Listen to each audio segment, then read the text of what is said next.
Zafar leader প্রথম খেললো injury হলো এগেনস্ট অস্ট্রেলিয়া ওডিআইতে। আপনি যদি দেখেন ও টি-20 সিরিজে ছিল, তখন কিন্তু একটা যে ডায়াগনোস হয়েছিল যে কাপ মাসেল ইঞ্জুরি, বাট এটা অত বড় তেমন কিছু না। টি-20 তখন কারণে তখন আরেকটা স্ক্যানার পাঠিয়েছিল, সেখানে গ্রেড 1 টিয়ার ধরা পড়েছিল এবং গ্রেড 1 টিয়ারে ইউজুয়ালি ওর যেরকম মানে টিয়ার সেখানে মেডিকেল বলে যে 3 সপ্তাহ বেশি লাগার কথা না।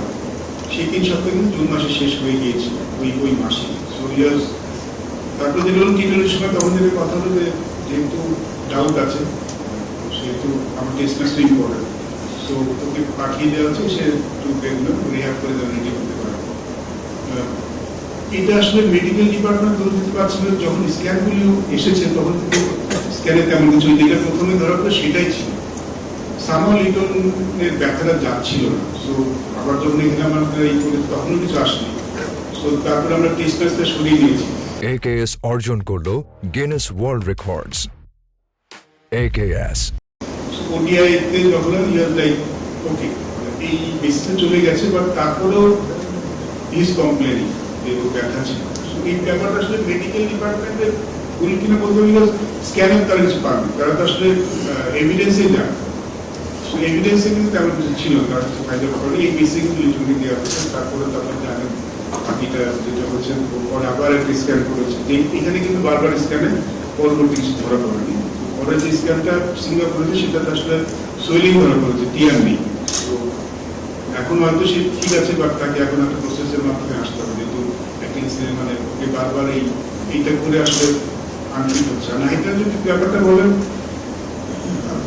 আমরা যখনই কোনো প্লেয়ার সিলেক্ট করি, তখন ধরেন যে কোনো প্লেয়ার, নট অনলি নাহিদরা আছে, তাসকিন আছে, শরীফুল আছে, মুস্তাফিজ আছে, কিংবা তহিদারের কিন্তু একটা টেনিস দুটো একটা সমস্যা আছে, আমাদের কাছে একটা অ্যাসেসমেন্ট আমরা চাই, একটা অ্যাবিলিটি চাই মেডিকেল ডিপার্টমেন্ট এবং কনসার্ন যারা ম্যানেজমেন্ট আছে, যারা ওয়ার্কলোড ম্যানেজমেন্ট করে থাকেন, কাজ করবে, তাদের সাথে একটা আমরা রিপোর্ট দিয়েছি উইথ অ্যাভেলেবল উইথ পাওয়া। নাহিদরা নাকি কিন্তু আমরা সবসময় খুব মানে যে ওয়ার্কলোড ম্যানেজমেন্টে বলে, এখন তো ওয়ার্কলোড ম্যানেজমেন্টে কি মুখে হয় না, আপনি জানেন একটা জিপিএস ট্র্যাকার থাকে, সাথে ট্র্যাক এভরিথিং, সবার ট্র্যাক করে। যখন ট্র্যাক করা থাকে কে কোন ম্যাচটা খেলবে, কে কয়টা ম্যাচ খেলবে, কোন সিরিজে কোনটা খেলতে পারবে, এভাবে কিন্তু সবাই নর্মালি নাহিদরা টাস্কিং বলেন, সব কিছু ফলো করা।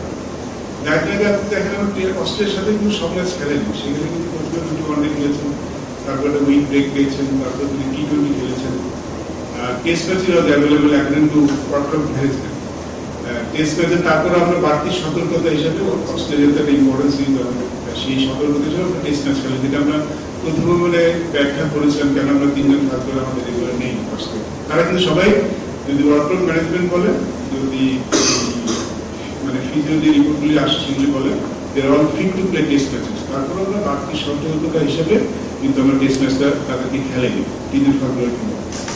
ওডিআইতে ফাইন, এবং যদি দেখেন ওডিআইতে সেখানে 3টা ম্যাচে 2টি ম্যাচ খেলেছে, এবং টি-20তে 1টি ম্যাচ খেলে সেকেন্ড ম্যাচ খেলতে দেখা গেছে। আমার মনে হয় এটা আনফর্চুনেট, এটা আসলে আপনি না খেলতে পারতেন ডেফিনেটলি। আমরা ওডিআই সিরিজটা আমাদের জন্য টেস্ট হিসেবে অংশ ছিল না, টেস্ট না মানে ওয়ার্ল্ড কাপের অংশ ছিল, টি-20 ছিল না, টি-20টা ওই 2 বছর হয়েছে, সেখানে আমরা ব্রেক দিতে পারবো। এইখানে একটা জিনিস আছে যেটা আমাদের ওয়ার্ল্ড যারা ম্যানেজমেন্ট করে তারা বলে থাকেন যে দুটো ব্যাপার আছে যেটা ট্র্যাক করেন, যারা যে একজন বোলারের স্ট্রিট ফাস্ট বোলারের আমরা রেড ইয়েলো একটা জোন বলে থাকি, অনেক সময় বেশি বল ওভারলোড হয়ে গেলে রেডে চলে যায়, আবার কম বোলিং বলে রেডে চলে যায়।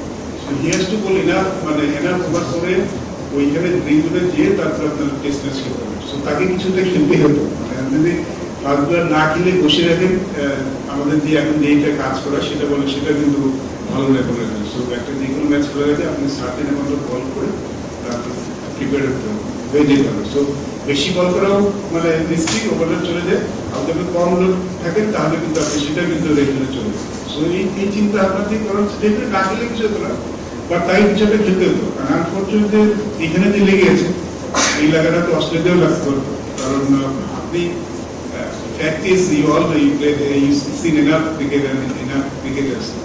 আপনি একজন ফাস্ট বোলারের যতই চেষ্টা করেন ইঞ্জুরি মুক্ত রাখার ফাস্ট বোলার, আপনি যদি ফাস্ট হিস্ট্রি দেখেন ইটস ডিফিকাল্ট। আপনি মিনিমাইজ করতে পারেন, বাট ফাস্ট বোলার বোলিং করবে ইঞ্জুরি হবে না, এটা আসলে যতই আমি চেষ্টা করেন ডিফিকাল্ট। আমরা কিন্তু অনেক অনেক মেনটেন করছি, অনেক তার প্রতিটা মুহূর্ত এক্সট্রা কেয়ারও নেওয়া হচ্ছে।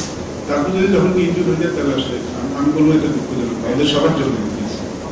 For more updates, subscribe to our YouTube channel and click on the bell icon. Follow us on Facebook and Instagram. Download T-Sports app to enjoy exciting games and highlights. Visit tsports.com.